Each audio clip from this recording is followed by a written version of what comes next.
당시 교회 안에도 이 야고보서를 처음 받아들였던 그 교회 안에도 하나님 노릇하는 사람들이 굉장히 많았기 때문입니다.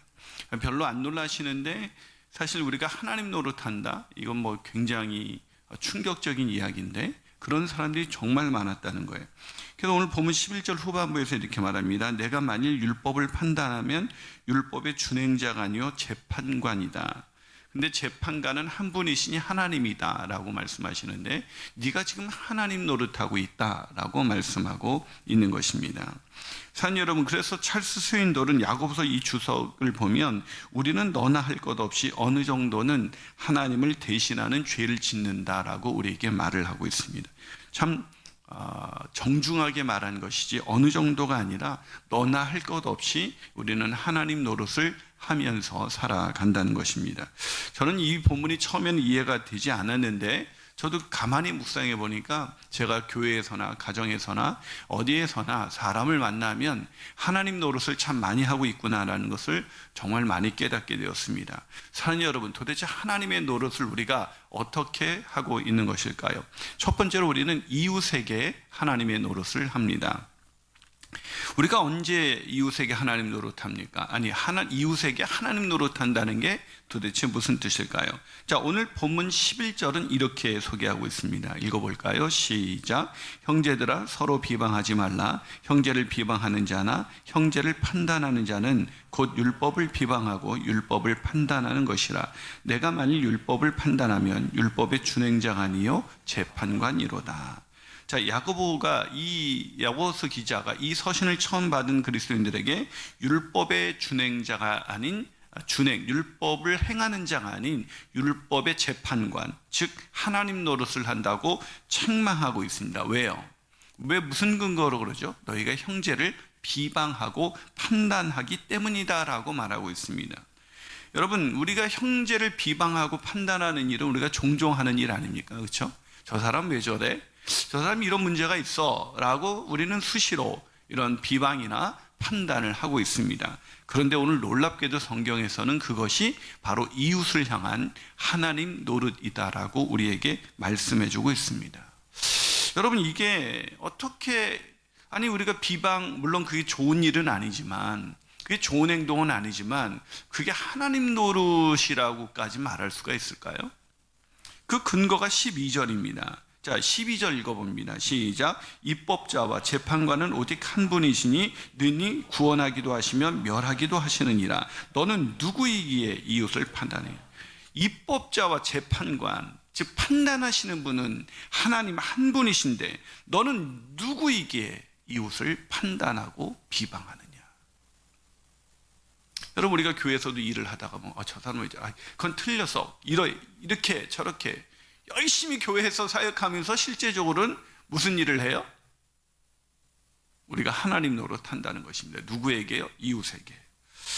저도 그럼에도 불구하고 처음엔 이 말씀이 정말 이해가 되지 않았어요. 왜? 우리가 어떻게 비방하지 않고 판단하지 않고 인생을 살아갈 수가 있겠어요? 우리가 자녀를 판단합니다. 배우자 판단합니다. 직장에서는 동료를 판단합니다. 상사를 판단합니다. 심지어 길 가는 사람도 판단해요. 저 사람 옷을 왜 저렇게 입었어? 하여튼 오지랖도 넓어요. 그 사람이 그렇게 입든지 말든지 우리가 수시로 판단하고 살지 않아요? 근데 그게 어떻게 하나님 노릇일 수가 있을까요? 여러분, 그만큼 우리가 하나님 노릇을 많이 한다는 것입니다. 여러분, 오죽하면 이런 에피소드가 다 있어요. 교회 다니는 한 부부가 늘 부부인데 얘기하면 할 얘기가 교회에 대한 얘기를 하지 않습니까, 보통?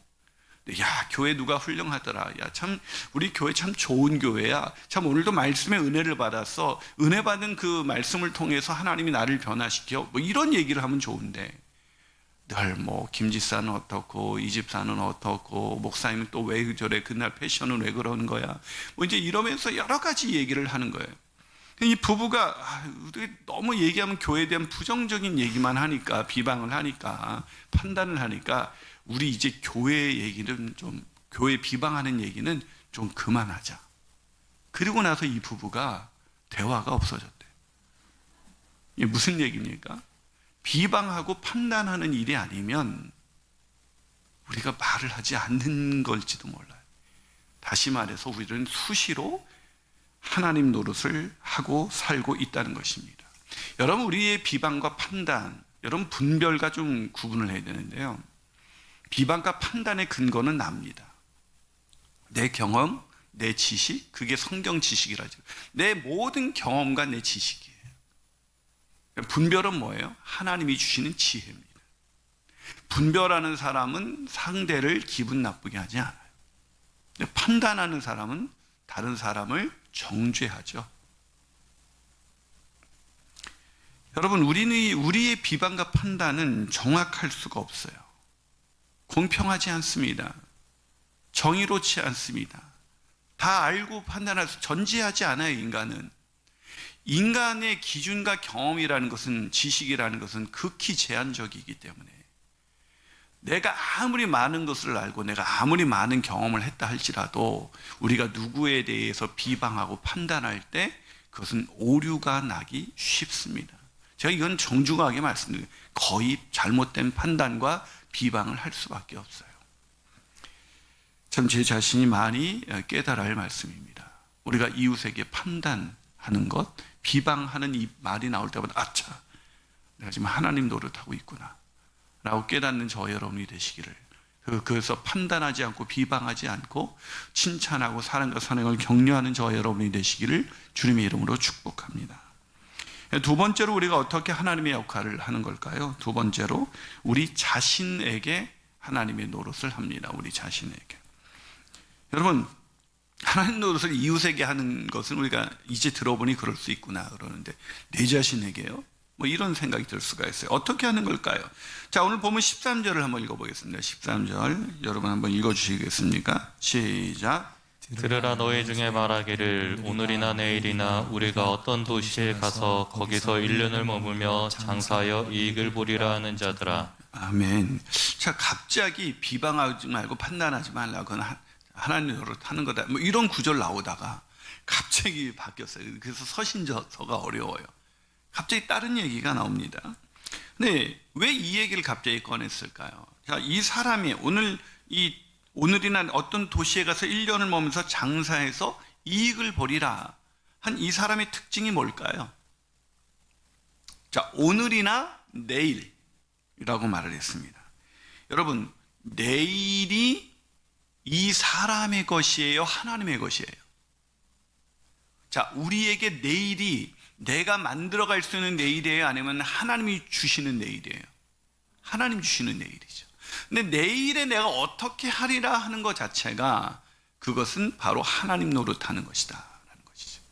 미래를 알 수 없는데 내가 미래에 이렇게 살아야지, 그 무슨 좋은 계획 아니에요? 그 미래에 대한 계획을 세우지 말라는 뜻입니까? 아니, 미래에 대한 계획을 세우지 말라는 뜻이 아니라 그 미래에 이렇게 될 것이라고 확신하지 말라는 얘기입니다. 그래서 오늘 보면 이어서 14절에서 이렇게 말합니다. 내일 일을 너희가 알지 못하는도다. 너희 생명이 무엇이냐? 너희는 잠깐 보이다가 없어지는 안개니라.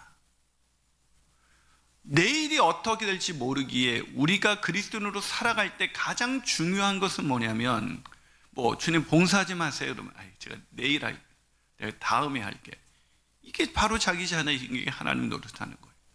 주님 말씀하시면 아멘, 네, 순종하겠습니다. 이게 바로 하나님 노릇이 아니고, 하나님 노릇의 반대, 우리가 가장해야 되는 축복된 노릇이 어떤 노릇이에요? 종 노릇이에요. 하나님의 종, 주의 종 노릇하는 거. 주님 말씀하시면 네. 근데 다 자기가 계획해요. 자기가 인생의 주인이 되어서 사는 걸 말하는 것이지 계획하지 말라, 뭐 이런 뜻이 아닙니다. 그래서 야고보가 예를 든 이 사람의 가장 치명적인 문제는 계획을 세웠다는 데 있는 것이 아니라 자기가 인생의 주인인 줄 알았다는 겁니다. 여러분, 우리가 아이들도 키우지만 아이들에 대한 계획 얼마나 많이 세웠어요? 아이들이 내 마음대로 되던가요? 아니, 더 심각한 질문을 던져보죠. 여러분의 계획대로 됐다면 그게 정말 큰 문제가 아니겠습니까?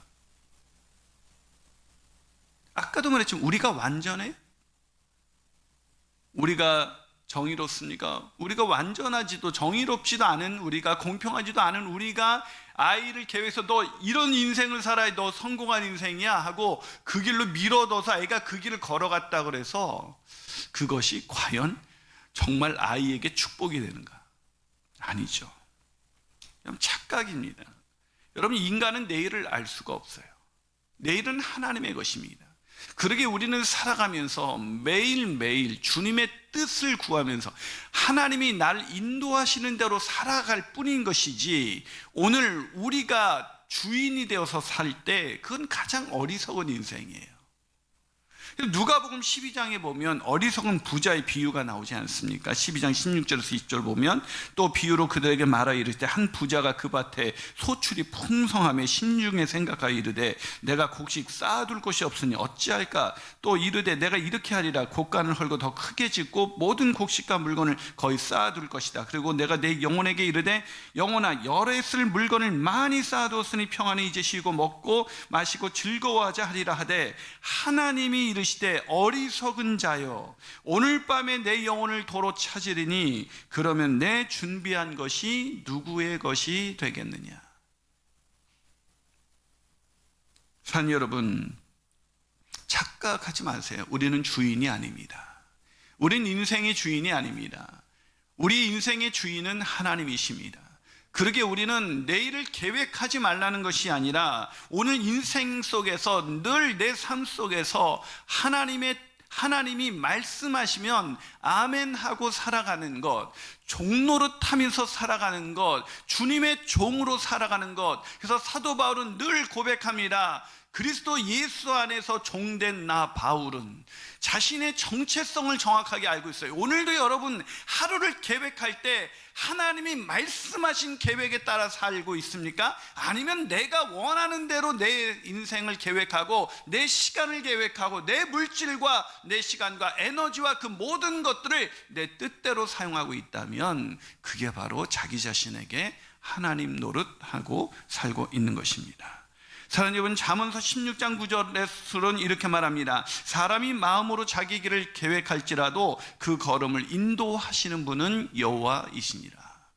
사랑하는 여러분, 우리 인생의 계획을 분명히 하지 말라는 뜻이 아니죠. 그 계획 속에서 우리가 그 계획을 철떡같이 믿고 그 계획이 이루어지면 성공한 인생이고 그 계획이 이루어지지 않으면 실패한 인생이 아니라 내 걸음을 인도하시는 여호와, 내가 때로는 계획이 이루어지든 이루어지지 않든 나를 인도하시는 하나님의 말씀에 귀를 기울이면서 그 말씀에 순종하면서 종으로서 살아가는 인생, 그 인생이야말로 정말 복된 인생인 것입니다. 그런 인생을 살아가게 되시기를 주님의 이름으로 축원합니다. 마지막으로 우리가 어떻게 하나님의 역할을 하고 있는 것일까요? 그것은 하나님 앞에서 하나님 노릇을 합니다. 놀랍지 않습니까? 이웃, 나, 심지어 하나님 앞에서 하나님 노릇을 합니다. 자, 어떻게 그런 일이 가능하냐고요? 본문 17절을 한번 읽어보겠습니다. 있습니다. 시작. 그러므로 사람이 선을 행할 줄 알고도 행하지 아니하면 죄니라. 자, 하나님의 뜻을 알고도 하나님의 뜻대로 살지 않는 것이 바로 죄예요. 죄는 우리가 꼭 뭐 도둑질, 뭐 살인, 뭐 음행 이런 것만이 죄가 아닙니다. 죄의 본질은 뭘까요? 하나님의 뜻대로 살지 않는 것. 오늘도 하나님이 내 증인이 되리라 했는데 증인이 되지 않는, 전도하지 않는 것을 성경은 전도하지 않는 죄라고 말합니다. 존 스타트도 이 책 전도하지 않는 죄라는 책의 제목을 쓰기도 했죠. 그래서 내가 판단하는 겁니다. 하나님 됐어요. 아직은 좀 때가 아니고. 제가 뭐 전도할 사람도 딱히 없지 않아요? 여러분, 이 하나님 노릇 앞에서 하나님 노릇한다는 것은 뭐냐면 하나님의 뜻대로 살지 않는 것입니다. 많은 사람들은 착하게 사는 거에 관심을 갖습니다. 그러나 하나님 앞에 서는 남들보다 착한 게 선이 아니라 하나님 앞에 서는 하나님의 뜻대로 사는 것이 선입니다. 그래서 오늘 본문 15절에서 이렇게 말합니다. 너희가 도리어 말하기를 주의 뜻이면 우리가 살기도 하고 이것이나 저것을 하리라 할 것이거늘. 하나님의 뜻이면 우리가 살기도 하고, 이것이나 저것이나 내가 결정하는 것이 아니라 하나님이 말씀하시면 이것이 됐든 저것이 됐든 우리는 하는 것이 맞다. 그런데 문제는 여러분, 하나님의 뜻을 알고도 행하지 않는 사람이 넌 크리스찬입니까? 크리스찬입니까? 넌 크리스찬은 한 뜻 몰라요. 무지해서 죄를 짓습니다. 여러분, 알고도 죄를 짓는 사람이 더 심각한 죄인입니까? 무지해서 죄를 짓는 사람이 더 심각한 사람입니까? 우리는 넌 크리스찬을 되게 불쌍하게 봐요. 야, 진짜 저 사람들 하나님도 모르고 참 큰일이다. 근데 넌 크리스찬은 우리를 불쌍해 봐요. 쟤네는 하나님 믿는다는 애들이 보면 지 뜻대로 살아. 우리하고 다른 게 없어. 여러분, 더 큰 문제는 알고도 행하지 않는 것입니다. 그래서 우리 인생 속에서 우리가 하나님의 뜻은 그렇게 중요하지 않아요. 그러니까 하나님이 뜻하셔도 어떻게 말씀대로 살 수가 있어? 이 말이 대표적인 말이죠. 어떻게 말씀대로 살 수 있어? 주님, 내 육신을 쳐서라도 주님의 뜻대로 살게 하여 주옵소서. 이게 맞는 반응이지. 말씀대로 살지 않는 것을 당연하게 여깁니다. 인생을 살면서도 그리스도인들이 하나님이 나를 향한 어떤 뜻을 향하여 하실까? 이게 중요해요. 이건 잘못된 것이라고 헨리 블랙갑이 요즘 감수성에서 수요일마다 학영사면서 말하잖아요. 내 인생을 향한 하나님의 뜻은 무엇일까? 이것은 잘못된 질문이라잖아요. 질문 자체가 그게 왜 잘못됐지? 여러분, 내 아이는 내가 어떻게 할까? 이 사람하고 결혼할까요? 저 사람하고 결혼할까요? 어떤 대학 갈까요? 요번에 어디를 가는 게 좋을까요? 이사 갈까요? 말까요? 집 살까요? 말까요? 여기도 인생 중요해요. 하나님, 나한테 뭐가 최선인지 한번 나한테 알려줘봐. 그래서 하나님 말씀하셔서, 하나님 말씀하시면 내 마음에 안 들면 그건 내가 원하는 게 아니고요. 그래서 헨리 블랙가비는 뭐라고 말합니까? 내 인생을 향한 하나님의 뜻은 무엇인가가 중요한 것이 아니라 하나님의 뜻은 무엇인가. 내 인생이 빠지죠. 그냥 하나님이 말씀하시면 그냥 순종하는 것. 그게 내가 원하는 길이 아니더라도 항상 기뻐하라 그러면 내가 오늘 짜증인데 어떻게 기뻐해? 여러분, 하나님 뜻에 대해서 말씀해 볼까요? 항상 기뻐하라. 쉬지 말고 기도해라. 범사에 감사해라. 이는 너희를 향한 하나님의 뜻이니라. 너무 정확하게 이 세 가지만 하면서 살아보세요. 인생이 달라집니다. 인생이. 근데 교회 와서 너무 기뻐하기는커녕 세상에 교회에 오신 분들 보면 기쁜 분들이 별로 없어요. 와, 얼마나 인생을 힘들게 사시면 하나님이 없이 내 힘으로 살았으니까 힘들겠죠. 쉬지 말고 기도해라. SNS 할 시간은 풍부해도 기도할 시간은 없습니다. 많은 뜻을 알려고 하지만 나 하나님 뜻이 도대체 뭐지? 이 세 가지만 지켜보시라니까요. 인생에 놀라운 변화가 일어납니다. 그런데 우리는 기뻐하지 않잖아요. 기도하지 않잖아요. 감사하지 않잖아요. 여러분, 오늘도 집에 돌아가셔서 계속 감사해 보세요. 여러분 배우자한테, 여러분 애들한테 감사해 보세요. 오늘 만나는 집사님들한테마다, 성도님들 만날 때마다 집사님 감사해요, 집사님 고마워요, 이 얘기 계속 해보세요. 인생이 어떻게 달라지는지. 내가 헤아려 봐서 하나님이 뜻이 내가 수긍이 되면 행하고, 그렇지 않으면 행하지 않는 것이 바로 죄니라. 그 죄가 어떤 죄예요? 하나님 노릇하는 죄입니다. 여러분, 찰스 스윈돌은 그래서 이렇게 말합니다. 하나님이 없다고 말하고 그렇게 사는 것보다 더 어리석은 것은 하나님을 알고 믿으면서도 그분이 하나님이 아닌 듯 행동하는 것이다. 사랑하는 여러분, 저 여러분은 하나님의 뜻대로 살고 계십니까? 하나님 앞에서 하나님 노릇하는 일은 없게 되기를 주님의 이름으로 축복합니다. 서론에서 소개한 책 페이지 처치에서 신재용 목사님이 방패연의 비유를 들어요. 방패연 아시죠? 연을 날릴 때 이렇게 실로, 끈으로 연결이 되어 있잖아요. 그렇죠? 연을 쭉 날리는데 연의 입장에서 의완시켜서 이렇게 글을 썼어요. 실이 없으면 더 높이 올라 벼락에도 갈 수 있고 구름에게도 가볼 수 있을 것 같아.